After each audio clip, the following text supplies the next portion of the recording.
மாணவர்களே வணக்கம். இனிய தமிழில் எளிய இலக்கணம் இணைச்சொற்கள். இப்பகுதியில் இணைச்சொற்கள் என்றால் என்ன, இணைச்சொல் வகைகள், பல்வேறு இணைச்சொல் தொகுப்பு, பயிற்சி வினாக்கள் ஆகியவற்றை பற்றி பார்க்க உள்ளோம். முதலில் இணைச்சொற்கள் என்றால் என்ன என்பதை பற்றி பார்ப்போம். தொடர்களில் சில சொற்கள் இணையாக வந்து பொருளுக்கு வலுவூட்டும், அவற்றை இணைச்சொற்கள் என்று சொல்கிறோம். அதாவது தொடர்களில் சில சொற்கள் இணைகளாக வந்து, அதாவது இரட்டையில் வந்து பொருளுக்கு வலுவை சேர்க்கும், அவற்றை தான் இணைச்சொற்கள் என்று சொல்கிறோம். இந்த எடுத்துக்காட்டை பாருங்கள். தாய் குழந்தையை சீராட்டி பாராட்டி வளர்த்தாள். தாய் குழந்தையை சீராட்டி பாராட்டி வளர்த்தாள். இங்கே வந்துள்ள சீராட்டி பாராட்டி என்பதுதான் இணைச்சொல் ஆகும். இங்கு சீராட்டி பாராட்டி என்ற இரண்டு சொற்கள் வந்திருப்பதை பார்க்கலாம். இதைத்தான் இணைச்சொல் என்று சொல்கிறார்கள். ஏனென்றால் இந்த சொற்கள் எப்பொழுதுமே இணைந்தே வரும் என்பதால் இந்த சொற்களை இணைச்சொல் என்று சொல்கிறார்கள். மேலும் இவற்றை இணைமொழிகள் என்றும் சொல்வார்கள். இந்த சொற்களை இணைமொழிகள் என்றால் இணைந்தே வருகின்ற மொழிகள். மொழிகள் என்றாலும் சொற்கள் என்றாலும் ஒன்றுதான். எனவே இணைமொழிகள் என்றும் சொல்வார்கள். இச்சொற்களை பிரித்தோ வேறு சொற்களை பயன்படுத்தினால் பொருள் தெளிவில்லாமல் போகும். இந்த சொற்களில் ஒரு சொல்லை எடுத்து அதற்கு பதிலாக வேறொரு சொல்லை சேர்த்து பயன்படுத்தினால் பொருள் தெளிவில்லாமல் இருக்கும். மேலும் அந்த பொருளுக்கு வலிமை கூட்டுவது இல்லாமல் போய்விடும். இணைச்சொற்கள் வகைகளை பற்றி நாம் பார்ப்போம். இணைச்சொற்கள் 3 வகைப்படும். 1 நேரிணை, 2 எதிரிணை, 3 செரியிணை. நேரிணை, எதிரிணை, செரியிணை. ஒரே ஒரு பொருளை தரும் இணை நேரிணை என்று அழைக்கும். 2 சொற்கள் இருக்கும். அந்த 2 சொற்களும் தருகின்ற பொருள் ஏறக்குறைய ஒன்று போலவே இருக்கும். அதைத்தான் நேர் இணைன்னு, உடன்பாட்டு பொருளையே தருவதாக நேருக்கு ஒரு சொல்லுக்கு நிகரான பொருளை இன்னொரு சொல்லும் தரும். அதை நேர் இணை என்று சொல்கிறார்கள். இந்த எடுத்துக்காட்டை பாருங்கள். சீரும் சிறப்பும். அவர் சீரும் சிறப்போடும் வாழ்ந்தார். இங்கு வரும் சீரும் சிறப்பும் என்பது ஏறக்குறைய ஒரே பொருளை தருவதை பார்க்கலாம். மேலும் இந்த சொல் ஒரு பொருளை தரத்தான், அதாவது சீரோடும் சிறப்போடும் வாழ்ந்தார் என்ற பொருளை தரத்தான் அது வரும். ஆகவே இங்கு வரும் சீரும் சிறப்பும் நேர் இணைக்கு எடுத்துக்காட்டாகும். அடுத்ததாக பேரும் புகழும். பேரும் புகழும். இன்று அவர் பேரும் புகழோடு விளங்குகிறார். இன்று அவர் பேரும் புகழோடு விளங்குகிறார். இங்கே பேரும் புகழும் என்றாலும் அதுவும் ஏறக்குறைய ஒரே பொருளை தருகின்ற சொற்களாக இருக்கும். அடுத்து மேலும் பல சொற்களை நாம் இதற்கு நிகரான சொற்களாக சொல்லலாம். பாருங்கள், நிகரான என்றால் அந்த நேர் இணைக்கு எடுத்துக்காட்டுகளாக பல சொற்களை நாம் சொல்லலாம். பாருங்கள், மேலும் சில நேரிணை சொற்கள்.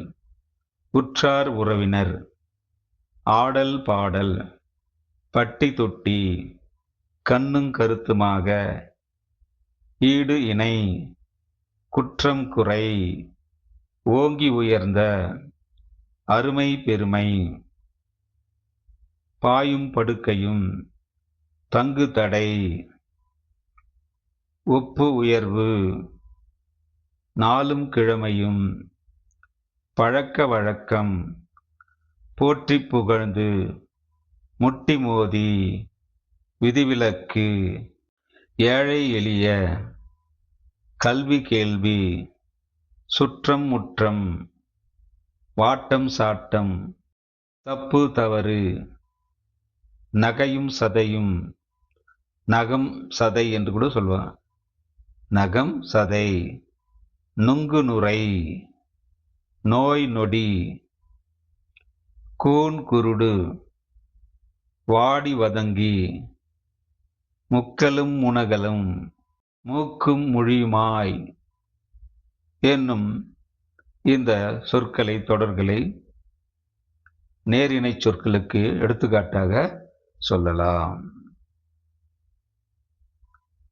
அடுத்ததாக எதிரிணை சொல் என்றால் என்ன பாருங்கள். எதிரெதிர் பொருளை தரும் இணை, அதாவது மாறுபட்ட பொருள், ஒரு சொல்லுக்கு இன்னொரு சொல்லுக்கு மாறுபட்ட பொருள் இருக்கும், கருத்து இருக்கும். அத்தகைய இணைகள், ஆனால் அது இணைந்தே வருகின்ற சொற்களாக இருக்கும். அதைத்தான் எதிரிணை என்று சொல்வார்கள். இந்த எடுத்துக்காட்டை பாருங்கள். இரவு பகல், இரவு பகல் வேறுபட்ட ஒன்று என்பதை நாம் பார்க்கணும்.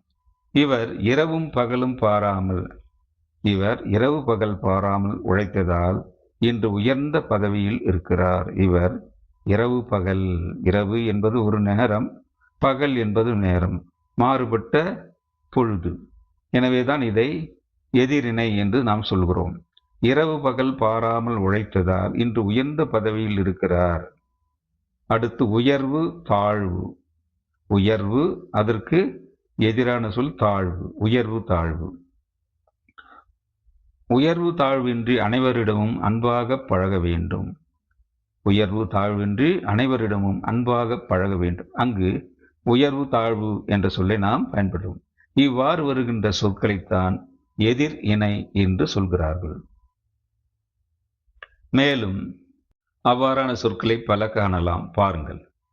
விருப்பு வெறுப்பு, காலை மாலை, புல்லும் புறமும், மேடு பள்ளம், கீரியும் பாம்பும், வரவு செலவு, இன்பம் துன்பம், கீழும் மேலும், தாயும் சேயும், உள்ளும் புறமும், மலைக்கும் மடுவுக்கும், மேடு பள்ளம், வாழ்வு தாழ்வு, அங்கும் இங்கும், வெற்றியும் தோல்வியும், அடியும் நுனியும், உச்சி முதல் உள்ளங்கால் வரை, இருளும் ஒளியும், ஏட்டிக்கு போட்டி, முன்னும் பின்னும், வலதும் இடதும், கிழக்கும் மேற்கும், வடக்கும் தெற்கும், எலியும் பூனையும் என்னும் இணைச்சொற்களை நாம் இதற்கு எடுத்துக்காட்டாக நாம் சொல்லலாம். இவ்வாறாக எதிரிணை சொற்கள் வரும். அவற்றை நாமும் அன்றாட வாழ்க்கையில் பயன்படுத்தி வருகிறோம். மூன்றாவதாக செரி இணை எனப்படும் மூன்றாவது வகை பாருங்கள். பொருளின் செறிவை குறிக்க வருவது. ஒரு பொருள், ஒரு கருத்தில் ஒரு செறிவை தருவதற்காக வருவதுதான் செரி இணை எனப்படும். ஒரு சொல்லின் பண்பு அல்லது செயலை வலுவூட்ட இது வரும். ஒரு சொல்லின் பண்பை வெளிப்படுத்தவோ அல்லது ஒரு செயலை வலுவூட்டவோ இத்தகைய சொல் வரும். பண்புச் செரியினை சொற்கள் என்றும் செயல் செரியினை சொற்கள் என்றும் இரண்டு வகையில் வரும். பாருங்கள்.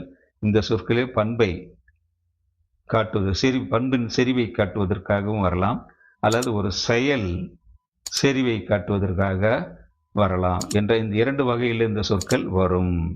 எடுத்துக்காட்டை பாருங்கள். பச்சை பசேல். பசேல் அது பச்சை என்றால் ஒரே நிறத்தை, பச்சை பசேலிட அடர்ந்த பசுமையை குறிப்பதாகும். அந்த காடு பார்ப்பதற்கு பச்சை பசேல் என்று இருக்கிறது. பச்சை பசேல் என்று இருக்கிறது. இங்கு பச்சை என்பது பண்பு. அந்த பண்பையே செறிவூட்டி சொல்வதற்காக இரண்டு முறை அந்த சொல்லை நாம் பயன்படுத்துகிறோம், பச்சை பசேல் என்று. அடுத்ததாக வெள்ளை வெளியேர். அவர் வெள்ளை வெளியேர் என்று வேட்டியை அணிந்து வந்தார். அவர் வெள்ளை வெளியேர்ன மிகுந்த வெள்ளை நிறத்தில் உள்ள வேட்டியை அது குறிக்கிறது, வெள்ளை வெளியேர் என்று. இத்தகைய சொற்களைத்தான் செரி இணை சொற்கள் என்று நாம் சொல்கிறோம். அத்தகைய மேலும் சில சொற்களை பாருங்கள். கண்ணங்கரேல், கருப்பு, மிகுந்த கருப்பை கண்ணங்கரேல். வாடி வதங்கி, பெரிதும் வாடியிட்டால் அதை சொல்லலாம். நட்ட நடுவில், நட்ட நடுவில், அதுவும் அதே பொருளைத்தான், நடுவில் என்பதை. தங்கு தடை என்று, தடை தங்கு இந்த ஏறக்குறைய ஒரே பொருளை செறிவை காட்டுவதற்காக. அள்ளி பருகினான், அள்ளி பருகு என்பது வரும். வெளுத்து வாங்கி, வெளுத்து வாங்கி, வெளுத்து வாங்கி விட்டான் என்று சொல்லும்போது வரும். சுழன்று அடித்தது, காற்று சுழன்று அடித்தது என்று சொல்லும்போது சுத்தி சுத்தி என்று நாம் சொல்கிறோம் இல்லையா, அது மாதிரி. செக்க செவேல், வானம் செக்க செவேல் என்று இருந்தது என்று சொல்லும்போது அதை பயன்படுத்துவோம். அடுத்ததாக செயல் செறிவினை காட்டுவதற்கு அழுது அழுது அடம் பிடித்தான் என்று சொல்லும்போது அழுது அழுது முகம் வாடிவிட்டது என்று சொல்லும்போது வருது அழுது அழுது. நடந்து நடந்து கால்கள் வலிக்கின்றன, நடந்து நடந்து என்று சொல்வது. இந்த நடத்தல் என்ற ஒரு செயலின் செறிவை காட்டுவதற்காக பயன்படும். கொஞ்சி கொஞ்சி பேசினாள், கொஞ்சி கொஞ்சி கிளியுடன் பேசினாள் என்று சொல்லும்போது கொஞ்சி கொஞ்சி என்று வருவது. பார்த்து பார்த்து கண்கள் பூத்தன என்று சொல்லும்போது பார்த்து பார்த்து. ஆக இங்கு அந்த அழுது அழுது நடந்து நடந்து கொஞ்சி கொஞ்சி பார்த்து பார்த்து ஒரு செயலின் செறிவை காட்டுவதற்காக வரும் என்பதை நாம் கவனிக்கணும். கண்ணங்கரேல் என்பது நட்ட நடுவில் என்றது ஒரு பண்பை காட்டுவதற்காக வரும் என்பதை நாம் இங்கு உணர வேண்டும். இனி பயிற்சி வினாக்களை பாருங்கள். சரியான இணைச்சொற்களை இட்டு எழுதுக. இந்தந்த சொற்களை நாம் பயன்படுத்தி எழுத வேண்டும். மேடு பள்ளம், ஈடு இணை, கல்வி கேள்வி, போற்றி புகழப்பட்ட, வாழ்வு தாழ்வு, ஆடி அசைந்து என்ற சொற்களை பாருங்கள். சான்றோர் எனப்படுபவர் டேஷ்களில் சிறந்தவர் ஆவார். சான்றோர் எனப்படுபவர் கோடுகளில் சிறந்தவர் ஆவார். கல்வி கேள்விகளில் சிறந்தவர் ஆவார் என்பது சரியான விடை. ஆற்று வெள்ளம் கோடு பாராமல் ஓடியது. ஆற்று வெள்ளம் மேடு பள்ளம் பாராமல் ஓடியது என்பது இங்கு சரியானது. இசைக்கலைஞர்கள் கோடு வேண்டியவர்கள். இசைக்கலைஞர்கள் போற்றி புகழப்பட வேண்டியவர்கள். போற்றி புகழப்பட வேண்டியவர்கள் என்பது சரியாக இருக்கும். தமிழ் இலக்கியங்களின் பெருமைக்கு, தமிழ் இலக்கியங்களின் பெருமைக்கு கோடு இல்லை, ஈடு இணை இல்லை என்பது இங்கு சரியாக இருக்கும். ஈடு இணை. திருவிழாவில் யானை ஆடி அசைந்து வந்தது என்பது சரியாக இருக்கும். திருவிழாவில் யானை ஆடி அசைந்து வந்தது என்பது இதற்கு சரியாக இருக்கும். அடுத்து உரிய இணை சொற்களை எடுத்து கோடிட்ட இடங்களில் எழுதுக. உரிய இணை சொற்களை எடுத்து கோடிட்ட இடங்களில் எழுதுக. இரவு பகல், ஏற்றத்தாழ்வு, கற்றோரும் மற்றோரும், அடித்து பிடித்து, பத்தி பத்தியாக இந்த சொற்களை நாம் பயன்படுத்த வேண்டும். 1. அண்ணல் அம்பேத்கர் சமுதாயத்தில் காணப்படும் கோடு களைய பாடுபட்டார். அண்ணல் அம்பேத்கர் சமுதாயத்தில் காணப்படும் ஏற்றத்தாழ்வு களைய பாடுபட்டார் என்பது சரியான விடை. அடுத்ததாக கட்டுரை எழுதும்போது கோடு எழுதுதல் வேண்டும். கட்டுரை எழுதும்போது பத்தி பத்தியாக எழுதுதல் வேண்டும். பத்தி பிரித்து எழுத வேண்டும் என்பது. கட்டுரை எழுதும்போது பத்தி பத்தியாக எழுதுதல் வேண்டும். 3. உலகம் சூரியனை சுற்றுவதனால். உலகம் சூரியனை சுற்றுவதனால் கோடு தோன்றுகிறது.